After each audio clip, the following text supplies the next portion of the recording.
Adil tak adil? Adil! Jangan Melayu! Fikirkan hak je. Orang lain dibagi hak.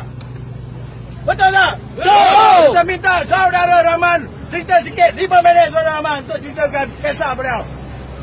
Okey, terima kasih. Assalamualaikum warahmatullahi wabarakatuh. Nama saya Rahman bin Nasir, bekas tentera, dan saya telah meneroka sebidang tanah di kawasan Pulau Tanjung Taiping, yang mana pada saat saya meneroka, saya hanya dicas memasuki Akta Perhutanan 321, memasuki hutan simpan tanpa memegang sebarang permit yang sah. Saya dituduh di mahkamah dan didapati bersalah dan dihukum penjara 2 tahun dengan 50,000. Baru memasuki, belum ambil hasil jual tanah yang dia masukkan ni. Tidak adil! Tidak adil!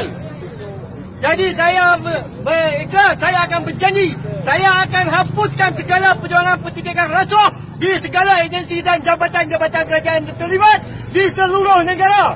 Saya minta kerajaan negeri dan juga kerajaan pusat wujudkan penempatan bekas-bekas veteran tentera di seluruh negeri. Sudah!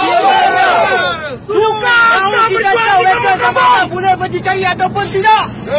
Ini kerajaan tidak mampu dengan duit yang hanya penting dapat berapa sekarang kerah. Nak beli tanah lah duit tu, nak buat rumah lah duit tu, nak tara hidup duit tu.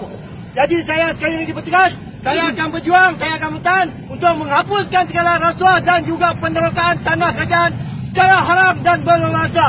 Terutama sekali bukan Bumi Putra dan bukan orang Melayu. Sekian, terima kasih.